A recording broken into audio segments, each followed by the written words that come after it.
On a Sunday morning, the priest stood in the pulpit, and at the beginning of the homily, he said, "Every man, woman, and child in this parish is going to die."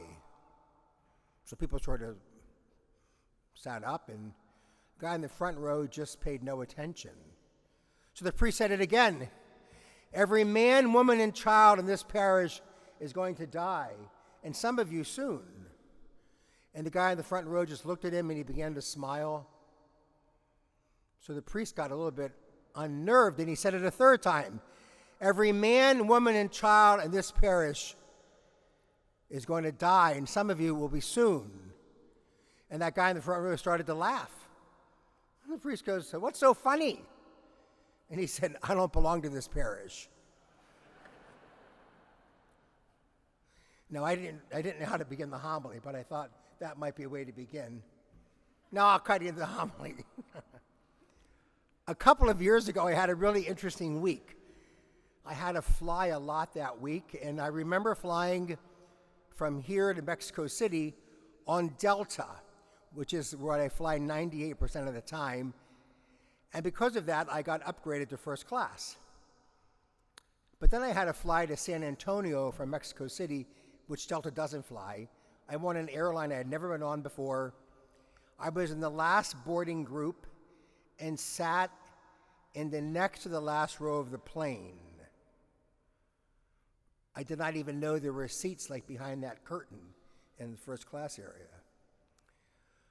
Our society today seems to be so centered around upgrades, elite status, skyboxes, and this sort of thing. I am the same person whether I am seated in first class or seated in the next to the last row of the plane. I am the same person whether I am seated in the stadium, watching the game, or in a skybox. Or am I?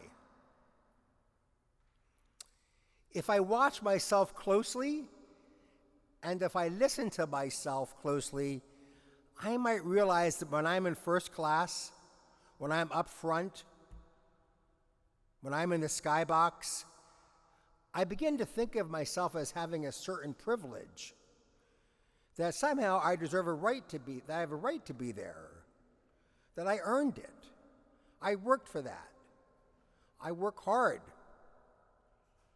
All my hard work and my talents give me a right to being up front or to being in first class. That is deadly. Deadly. It's part of the fastest growing cancer in the United States, which is entitlement.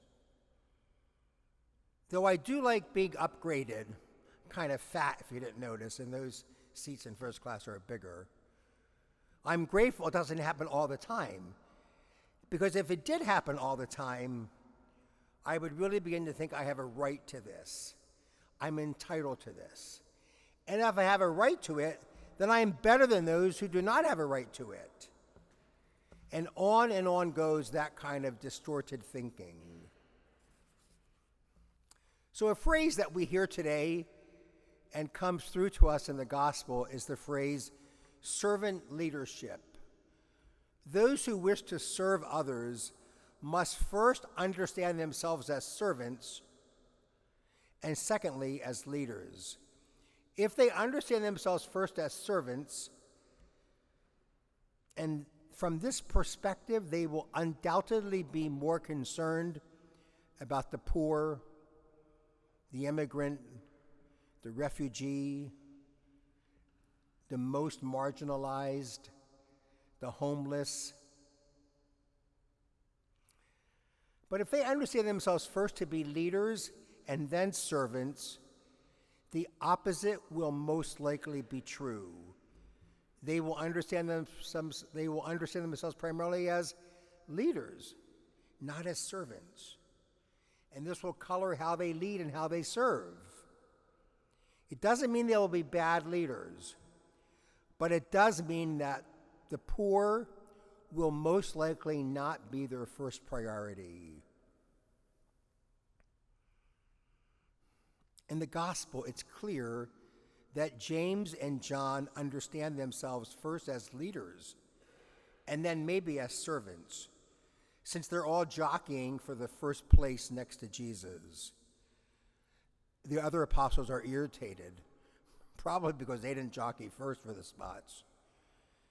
And Jesus leads them to a different understanding of what it is to be a leader. Jesus says, "Whoever wishes to be great among you will be your servant.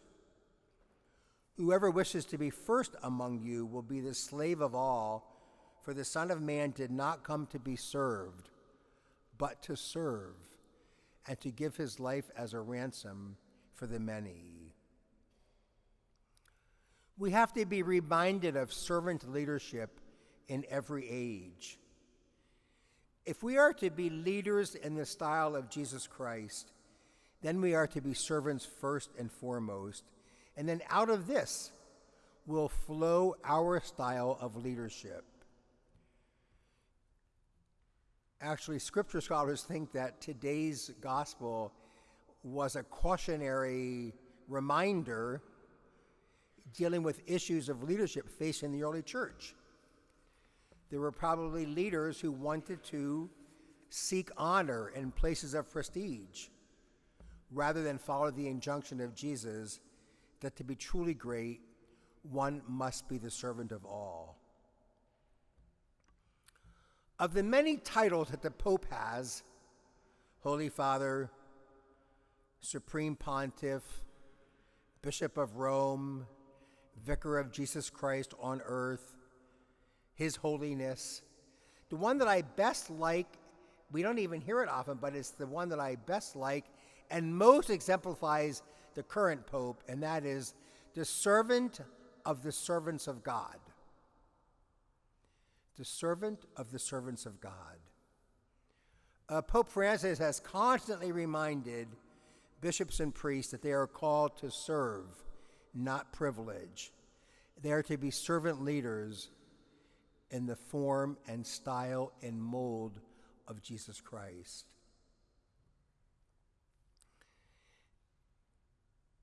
Each of us has to look at our own lives and be very careful not to let whatever status or privilege we might have shape how we lead and how we act and what we do.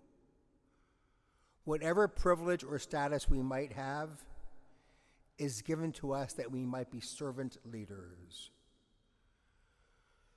We often do not have any choice over the privilege or status that we have. I am a white male. I chose neither of those things. That was in God's design for my life. But what I can choose is how this privilege accorded to me dictates how I serve and how I lead. That I have to use this privilege and this status to be of service. So you know there's so much talk today about privilege. And as I just said, for the most part, we don't have a lot of control over what we have been given. But what we do have control over is how we use the privilege or the status. Each of us can choose to use whatever privilege or status that we have for the good of others and to be servants. An example of this, in Pope Francis's upcoming visit next month to C.S.C, he will have lunch with 500 homeless and poor people from all around Italy. Like he did when he came to the United States, 6 or 7 years ago. Instead of having a lunch with the politicians after his talk, he had lunch outside with 500 homeless people. That's an example of using one's privilege and status to be a servant leader. He has set the bar high and a good example. So the gospel commands us to servant leadership. We have to ask God to make us true servants after the mind and the heart of Jesus Christ. a servant leadership that Jesus preaches and is. As the hymn says, we are servants on a journey. We are here to serve each other. May God effect in each of us whatever we have been given. And everything we have has been given. There's nothing you have that you have not been given. May God effect all of it to make us real servant leaders.